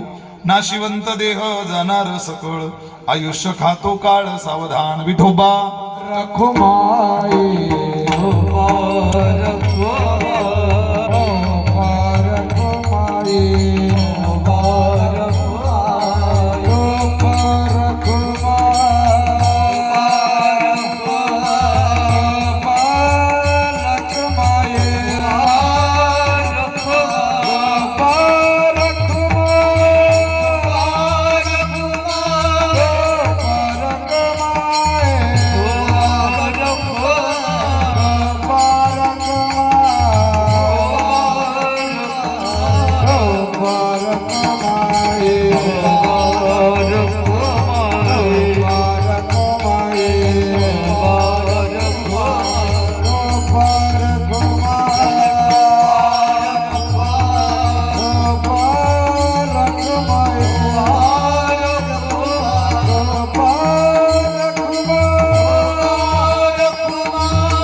सरस्वती मंजुळा बाळाराम पाटील आईंना जाऊन आज 12 दिवस झालेले, उद्या 13वा त्यांचं अखेरचं कार्य या ठिकाणी संपन्न होणार आहे. आईंना 1 मुलगा आणि 3 मुली. मला वाटतं अविनाश दादा, ज्योतिताई, आरतीताई, पूजाताई या 4घी भावंडांचं एक मातृछत्र काय झालं, आईंच्या रूपाने हरवून गेलं. बघा, मी कायम बोलतो, जगातली ज्या दिवशी तुमची आई तुम्हाला सोडून जाईल त्या दिवशी जगातली प्रेम नावाची गोष्ट तुमच्यासाठी संपलेली असेल. आई गेली का प्रेम संपलं. पुन्हा खऱ्या प्रेमाची अपेक्षा कधीच कोणाकडनं करू नका. आई गेली का प्रेम संपलं. आई गेली, प्रेमाचा सागर आटला तुमच्या करता, कोरडा पडला सागर, प्रेमाचा सागर. लक्षात ठेवा, आई गेली प्रेम संपलं. कारण या जगात निस्वार्थ प्रेम करणारी केवळ एकमेव व्यक्ती, त्या व्यक्तीचं नाव आहे आई. आई निघून गेली की जगातलं प्रेम संपलं. एवढ्या माहेरवाशिनी बसलेत नाही, माहेरवाशिनी ऐका माझं उत्तर. तुमचं माहेर पण कुठपर्यंत आहे माहिती आहे. जोपर्यंत तुमच्या माहेरात तुमची आई आहे तोपर्यंत तुमचं माहेर आहे. ज्या दिवशी माहेरातली तुमची आई संपून जाईल ना, त्या दिवशी तुमचं माहेर नाही, माहेर राहणार नाही तुमचं. ते माहेर फक्त पाहुण्यासारखं जाऊन येऊन लगेच ते पाहून पण होईल, माहेर पण कधीच होत नाही. माहेराला किंमत कुठपर्यंत आहे, जोपर्यंत माहेरात आपली जन्मदात्री आई आहे तोपर्यंत आपल्या माहेराला किंमत आहे. म्हणून जगातली आई गेली का प्रेम नावाची वस्तू संपून जाते. पुन्हा खऱ्या प्रेमाची अपेक्षा कधीच कोणाकडनं करू नका. कारण बाकीचे सगळे जे तुमच्यावर प्रेम करतात ते स्वार्थी प्रेम करणारे असतात, निस्वार्थ प्रेम करणारे. तुम्ही किती वेळा माहेराला जा, तुमची आई जर माहेरात जिवंत असेल ना तर किती वेळा माहेराला जा, तुमची पिशवी कधीच रिकामी येऊ देत नाही. बरं, तुमची आई कधीच रिकामी येऊ देणार नाही. आणि ज्या दिवशी तुमची आई जाईल त्या दिवशी तुम्ही 1000 वेळा माहेराला जा, तुमची पिशवी रिकामी आल्याशिवाय राहणार नाही. हे आईचं प्रेम असतं, हे आईचं प्रेम असतं. कायम ध्यानात ठेवा. आपण ऐका माझं उत्तर. आणि ज्या दिवशी आमचा बाप आम्हाला सोडून निघून जातो त्या दिवशी आधार नावाची गोष्ट आमच्या करता संपलेली असते. मी कायम बोलतो, 80-90 वर्षाचा खाटेवर पडलेला म्हातारा बाप असू द्या, त्या म्हाताऱ्या बापाचा देखील किती मोठा आधार आहे हे पोरांना त्या दिवशी लक्षात येईल, ज्या दिवशी बापाचं प्रेत लावून पुन्हा घरी येतील. आणि रोज भरलेली खाड ज्या दिवशी माझ्या बापाची रिकामी दिसेल ना त्या दिवशी पोरांच्या लक्षात येईल, माझा बाप खाटेवरच पडलेला होता, पण खाटेवर पडलेल्या बापाचा देखील मला किती मोठा आदर. दुर्दैव आजचं असं आहे की आजच्या पोरांना आई वडिलांची किंमत कळत नाही, आजच्या पोरांना आई वडिलांचं महत्व कळत नाही. हे खडवली स्टेशन ऐकून का तुम्ही? खडवली स्टेशन, त्या खडवली स्टेशनला उतरा कधीतरी. आणि त्या खडवली स्टेशनला लागूनच, त्या नदीला लागूनच एक मातोश्री वृद्धाश्रम आहे महाराज. मी माझ्या क्लासमधल्या शाळेतल्या मुलांना दरवर्षी तिथे घेऊन जातो. एका आजीला विचारलं मी, आजी का राहता तुम्ही इथे? आजी, मुलं नाहीत का तुम्हाला? मुलं नाहीत का म्हटल्याबरोबर ढसा रडायला सुरुवात केली. आजीनं हुंदके द्यायला सुरुवात केली. हात जोडले, म्हणले महाराज सगळं काही विचारा, पोरांचं नाव काढू नका. मला आश्चर्य वाटलं. शेजारच्या आजीनं सांगितलं, महाराज 3 मुलं आहे तिला, एक डॉक्टर आहे, एक वकील आहे, 3रा BMC शिक्षक म्हणून कामाला आहे. 5-7 लाख रुपये कदाचित तिघांचा मिळून घरात पगार येत असेल. पण 3 मुलांचं 3 सुनांचं म्हणणं आहे, काही वाटेल तो पैसा आम्ही पुरवतो, पण कुठं राहा? या वृद्धाश्रमात राहा, घरी राहता येणार नाही. बिचारी म्हातारी डोळ्याला पाणी आणून ढसा रडून उत्तर देत होती, महाराज अरे ज्या वेळेस आम्हाला पैशाची खरी गरज होती तेव्हा पोरांनी एक नया पैसाही आम्हाला दाखवला नाही. आज आम्हाला पैशाची गरज नाहीये, आज गरज आहे ती 2 शब्द प्रेमाची ना आधाराची गरज आहे. तर आज मात्र मुलं म्हणतात काय वाटेल तो पैसा घ्या, पण कुठं राहा? या वृद्धाश्रमात राहा म्हणून. अरे लहान होतो आपण अंथरून ओलं करायचो, आई ओल्या जागेवर झोपली आपली, आणि आपल्याला मात्र आपल्या आईनं कोरड्या जागेवर झोपवलंय. बरं, विसरू नका. ऐका माझं उत्तर. हाडाची काढं रक्ताचं पाणी करून आई बाप तुम्ही आम्हाला शिकवतात. अरे अर्ध्या पोटी राहिली आपली आई, अर्ध्या पोटी का? म्हणजे लेकराची भूक कधी अपुरी राहू नये. अरे बापानं फाटक्या बनीनं वापरल्या रे, गाठी बांधून बापानं बनीनं वापरल्या का? माझ्या लेकराच्या शाळेच्या ड्रेसला कधी पैसे कमी पडू नये. एकच चप्पल त्यानं 10 वेळा शिवून वापरली राजाओ का? माझ्या लेकराच्या बुटाला कधी पैसे कमी पडू नये. रात्रीचा दिवस, दिवसाची रात्र, हाडाची काढं रक्ताचं पाणी करून जे आई बाबा तुम्ही आम्हाला शिकवतात, मोठं करतात, लग्न लावून देतात, नोकरीला लावतात. आणि नोकरीला लागल्यानंतर मुलगा जेव्हा करोडो रुपये कमवायला लागतो आणि करोडो रुपये कमवायला लागल्यानंतर एखादा बंगला खरेदी करतो, पण त्या बंगल्यात जर आई वडिलांना जागा नसेल अरे आग लागो तुझ्या त्या बंगल्याला काही चाटायचंय तो बंगला. माझं वाक्य नीट ध्यानात ठेवा. एखादी सून करोड रुपयाच्या, म्हणजे मला तिसरीला असताना कविता होती बरं, तिसरीला असताना एक कविता होती. स्वामी तिन्ही जगाचा आई विना भिकारी. साधा कवी देवाला भिकारी म्हणतोय, तो देवाला भिकारी म्हणतोय. ऐका या उक्तीप्रमाणे एक वाक्य बोलतो मी, कळेल आपल्याला. एखादी सून करोड रुपयाच्या बंगल्यात राहत असेल, पण तिला जर तिच्या सासू सासऱ्यांची सेवा मिळत नसेल ना, तर माझ्यामध्ये सगळ्यात अभागी सून ती आहे जिला आपल्या सासू सासऱ्यांची सेवा मिळत नाही. एखाद्या मुलाच्या दारात 50-50 लाखाच्या 50 गाड्या उभ्या असू दे, पण त्याला जर का त्याच्या आईबाबांची सेवा मिळत नसेल ना, तर माझ्या मते सगळ्यात दरिद्री मुलगा तो आहे ज्याला आपल्या आईबाबांची काही मिळत नाही, सेवा मिळत नाही. ऐका राजा माझं उत्तर. या जगात सगळ्या गोष्टी पुन्हा पुन्हा मिळतात, मिळवता येतात. गेलेले आई बाबा मात्र या जगात पुन्हा कधीच मिळत नसतात बरं, कदापिच मिळत नसतात. म्हणून काय करायचं, जिवंतपणे करा. मेल्यानंतर किती मोठा बोजवारा केला त्याची किंमत शून्य. एक कवी फार गोड बोलतो. विसरू नको रे आई बापाला, झिजविली त्यांनी काया, काया झिजवून तुझ्या शिरावर, धरली सुखाची छाया रे वेड्या, मिळणार नाही पुन्हा आई बापाची माया. सगळ्या गोष्टी पुन्हा मिळतील. गेलेलं घर पुन्हा मिळेल, गेलेली जमीन पुन्हा मिळवता येईल, गेलेला पैसा पुन्हा मिळवता येईल, गेलेला मान सन्मान कदाचित तुम्हाला पुन्हा मिळवता येईल, पण गेलेले आई बाबा या जगात पुन्हा कधीच मिळत नसतात. हे कायम ध्यानात ठेवा. म्हणून काय करायचे जिवंतपणे. मेल्यानंतर किती मोठा बोजवारा केला त्याची किंमत शून्य. काही काही सुना सासूच्या आणि सासराच्या प्रेतावर या मोठ्या ऊर फोडून रडत असतात. बसलेल्या सगळ्या सुनांना माझं जाहीर आव्हान, ज्यांना ज्यांना आपले सासू सासरे, आपले सासू सासरे जेव्हा जातील ना, एक अश्रू ढाळू नका, रडूच नका, रडूच नका. फक्त एक काम करा, जिवंतपणे प्रेम द्या त्यांना. प्रेम, 2 शब्द प्रेमाचे, बस. याच्या पलीकडे दुसरं काहीच लागत नाही त्यांना, काहीच लागत नाही. एखाद्या सुनेनं कधीतरी सासूला प्रेमानं विचारा, आई शिरा करून देऊ तुम्हाला. मला वाटतं एवढ्या प्रेमानं बोलल्यावर सासूला शिराच करून द्यायची गरज नाही हो. इतक्या गोड बोलल्यानंच तिचं पोट भरलेलं असेल. एखाद्या मुलानं कामावरनं आले आले हातातली बॅग खाली ठेवण्याच्या अगोदर आपल्या बाबांना विचारलं पाहिजे, बाबा जेवलात तुम्ही? अरे बस, बापाला जेवायचीच गरज नाही. एवढ्या गोड बोलल्यानंच बापाचं काय भरलेलं असेल, पोट भरलेलं असेल, पोट भरलेलं असेल. म्हणून काही लागत नाही आई बापांना, फक्त आणि काय लागतं, प्रेम लागतं. प्रेम याच्या पलीकडे काय. एखादी आई आपल्या मुलाकडनं काय अपेक्षा करते, काहीच नाही. फक्त माझ्या लेकरांना मला दिवसात किमान एकदा तरी आई म्हणून हाक मारावी. आणि एखादा बाप आपल्या मुलाकडनं काय अपेक्षा करतो, माझ्या लेकरांना मला दिवसात एकदा तरी बाबा म्हणून हाक मारावी.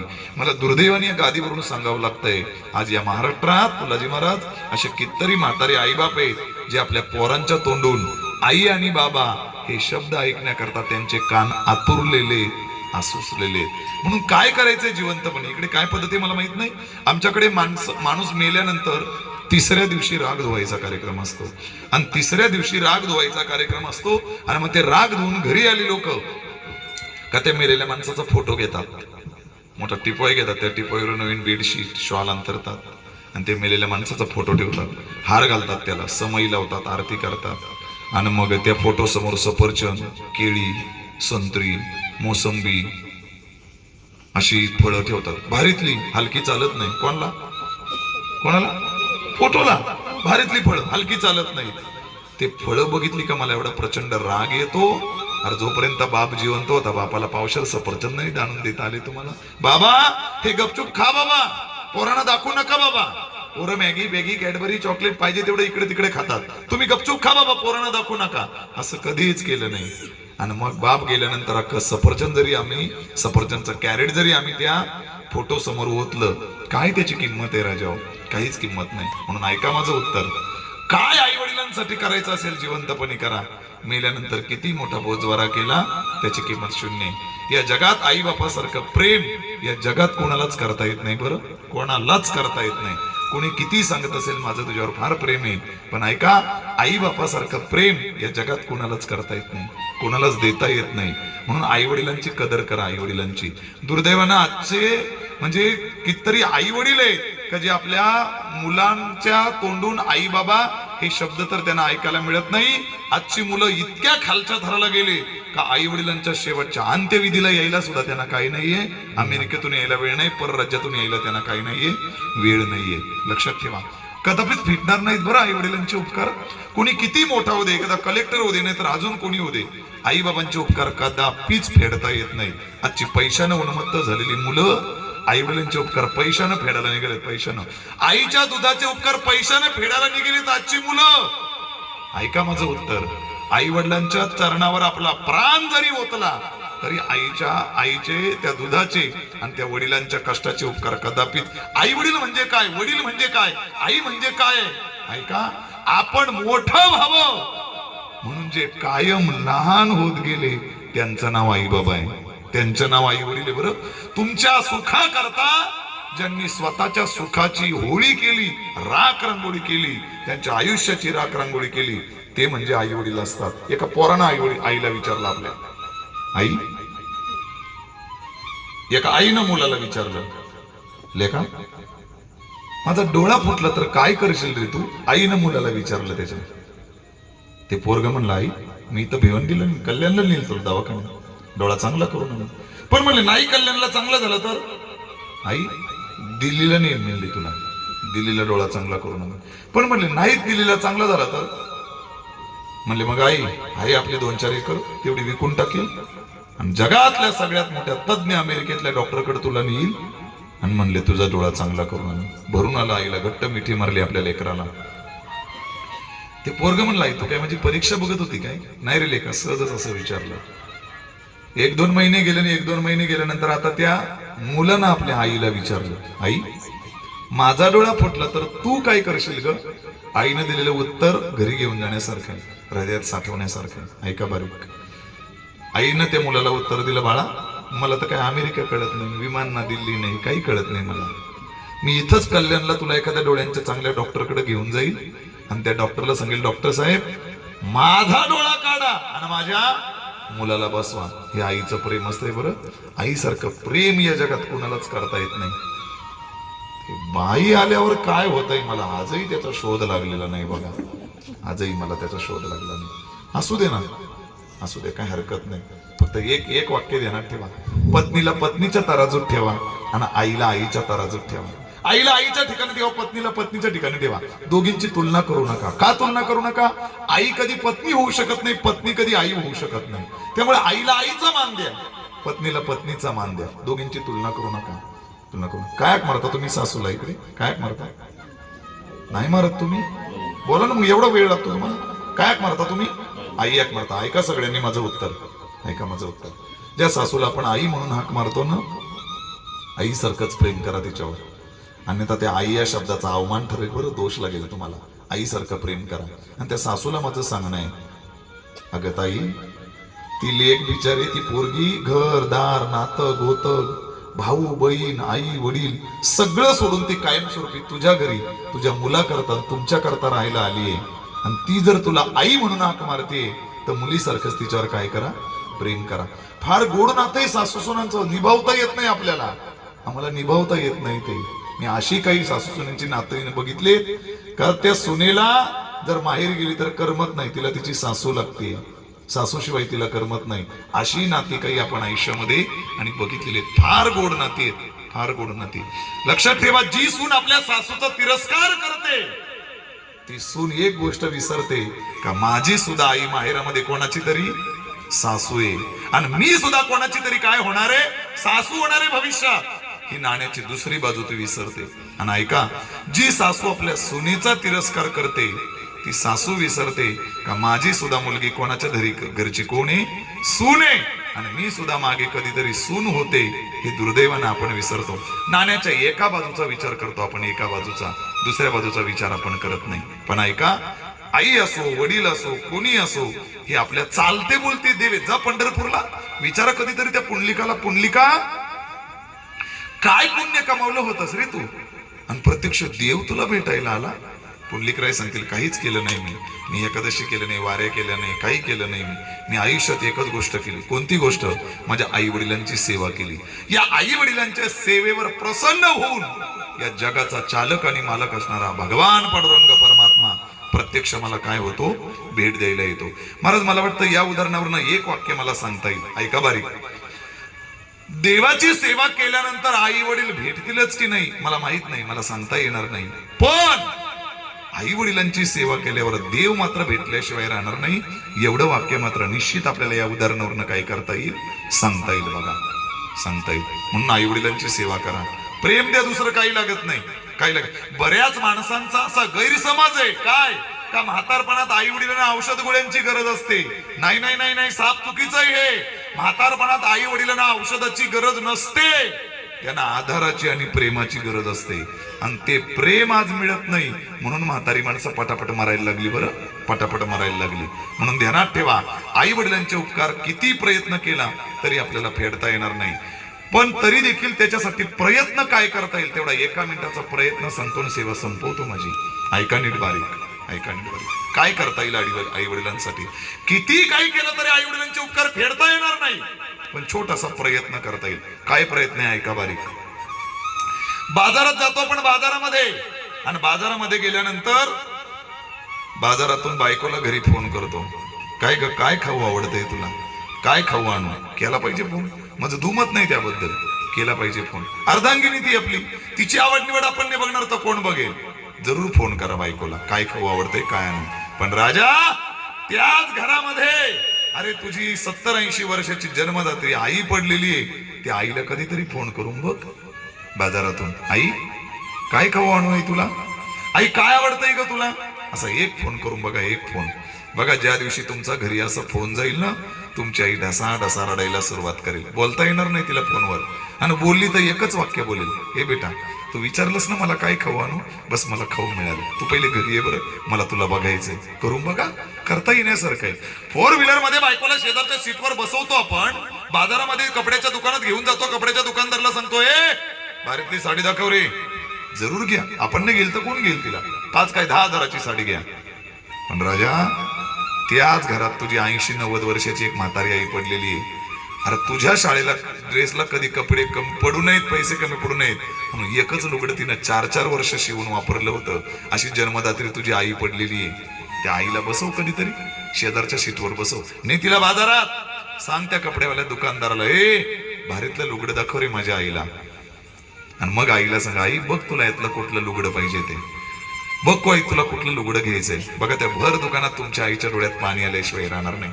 घट्ट मिठी मारेल तुम्हाला तुमची आई आणि सांगेल तुम्हाला कशाला लुगडं पाहिजे, मला कुठे फिरायला जायचंय, मला आता झालं माझं काय नाही, बस तुम्ही सुखात आहात ना, बस एवढंच मला. करून बघा कधीतरी, करता येईल. अरे म्हातारा बाप पडले आपल्या घरामध्ये, फाटक्या बनेन वापरले रे त्याने, तुमच्या करता गाठीमधून वापरल्या.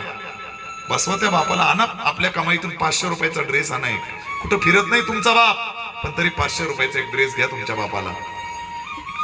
आणि ज्या दिवशी तुम्ही आणलेला ड्रेस, 500 रुपयाचा ड्रेस, गावातल्या एखाद्या कार्यक्रमामध्ये, एखाद्या लग्न समारंभामध्ये तुम्ही आणलेला 500 रुपयाचा ड्रेस जेव्हा तुमचा बाप घालेल ना, गावातल्या प्रत्येकाला भेटेल, त्याला सांगत सुटेल, ते हे माझ्या लेकराने घेतले, हे माझ्या पिंट्याने घेतले, हे माझ्या पोरानं घेतले. करून बघा, करता येण्यासारखं राजा होईल. अरे तासन तास बेडरूम मध्ये गप्पा मारतो आपण बायको सोबत, मारल्याच पाहिजे, दुमतच नाही माझं. पण त्याच घरात तुमचे जन्मदाते आई वडील म्हातारे पडलेले, 5 मिनिटं बसा त्यांच्याजवळ, 5 मिनिटं, जास्त वेळ नाही, 5च मिनिटं. ज्या दिवशी 5 मिनिटं तुमच्या आईजवळ बसून तुम्ही गप्पा माराल ना, त्या दिवशी तुमच्या आई बाबांना जेवायचीच गरज राहिली नसेल, पोट भरलेलं असेल त्यांचं. करून बघा. अरे लहान होतो रे राजांनो, आपण लहान होतो, आणि ताप आला ना, ताप आपल्याला, तर रात्रभर आपले आई बाबा झोपले नव्हते, आपल्या उशाला बसून होते. बरं, रात्रभर आई बाबा उशाला बसून होते, रात्रभर डोळ्याला डोळा लावला नाही आपल्या आईनं. आणि तशीच सासूच्या काचानं उठून तिनं चूल पेटवली होती, आणि आपल्या बापानं पिशवी उचलून आपला बाप कामावर निघून गेला होता. विसरतो आपण राजा, विसरलो आपण. म्हणून ऐका माझं उत्तर, खरं तर काहीच करता येणार नाही आई वडिलांकरता आपल्याला, ते उपकार कदापिच फेडता येणार नाही. पण ऐका माझं उत्तर, लहान होतो आपण, 10 वेळा आपलं अंथरूण ओलं करत होतो आपण, पण तरी देखील आपल्या आईनं अंथरूण बदलण्याचा कधीच कंटाळा केला नाही. आता हीच वेळी कदाचित म्हातारपणात त्यांच्यावर आले, आता ते 10 वेळा अंथरूण ओलं करतील. आता तुम्ही त्यांचं अंथरूण बदलायला काय करू नका, कंटाळा करू नका. लहान होतो आपण, 10 वेळा झोपमोड करायचो रे आपल्या आई बाबांची आपण, तरी जागरणाचा कधीच कंटाळा केला नाही आमच्या आई बाबांनी. आता हीच वेळ म्हातारपणात कदाचित त्यांच्यावर येईल. आता ते तुमची 10 वेळा झोपमोड करतील, पाणीच मागतील, खोकतीलच, लघवीलाच न्यायला सांगतील, औषधच मागतील. आता तुम्ही तुमच्या जागरणाचा काय करू नका, कंटाळा करू नका.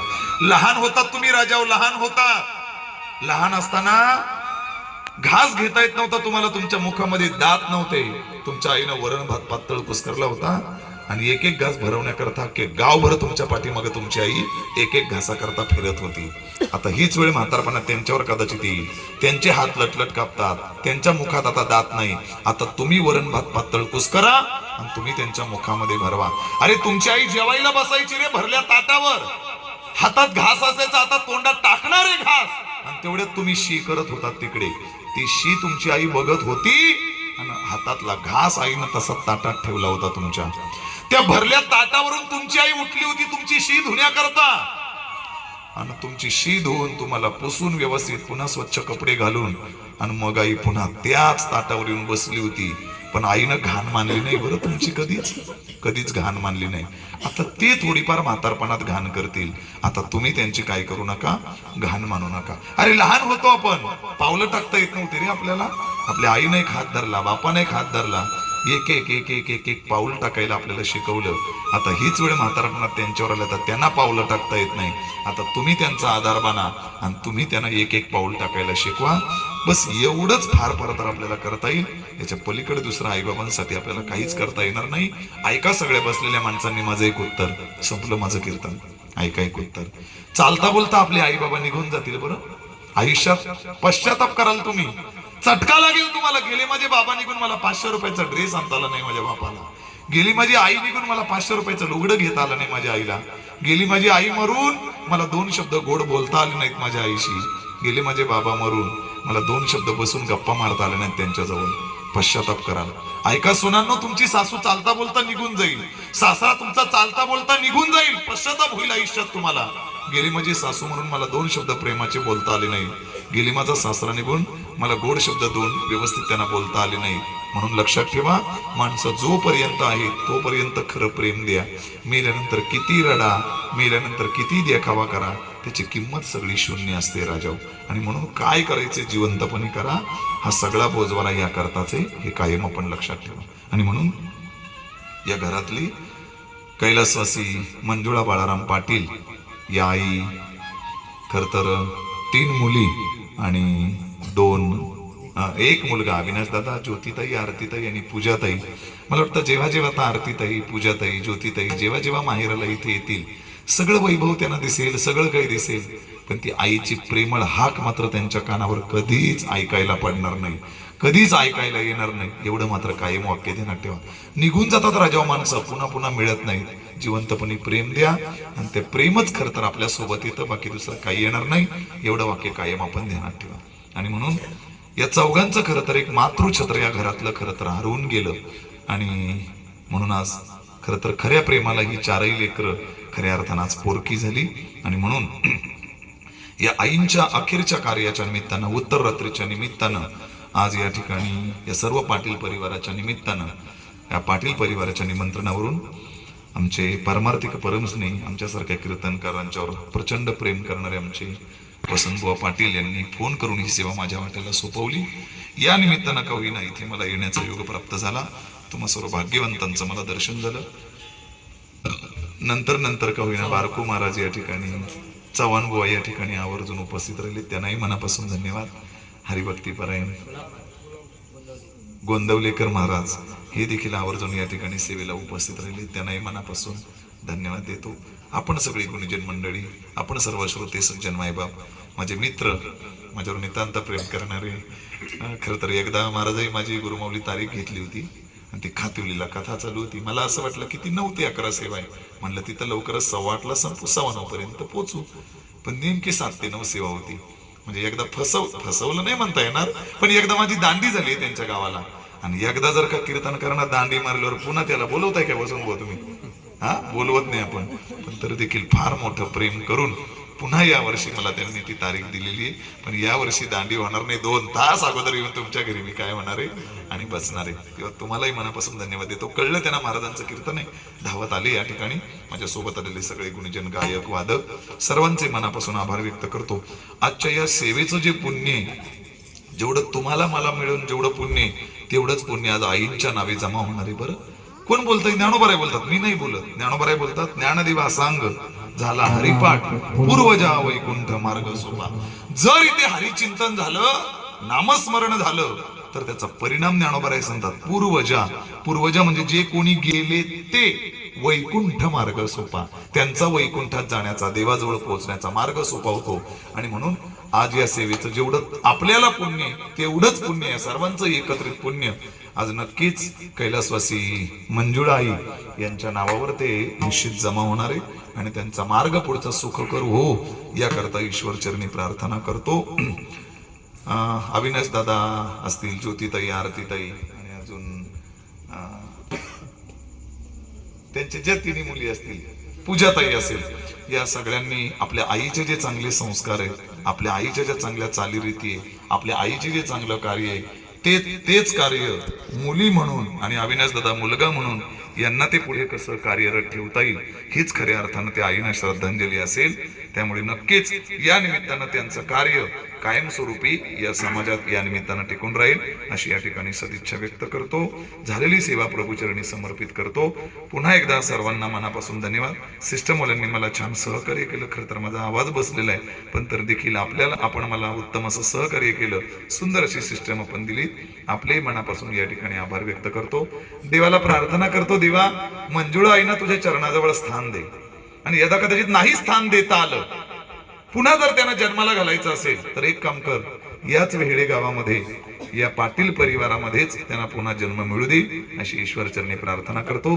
झालेली सेवा प्रभूचरणी समर्पित करून आजच्या सेवेला पूर्ण विराम देतो. दादा माऊली ज्ञानराज माऊली माऊली ज्ञानराज माऊली ज्ञानेश्वर माऊली ज्ञानराज माऊली ज्ञानेश्वर माऊली ज्ञानराज माऊली जय जय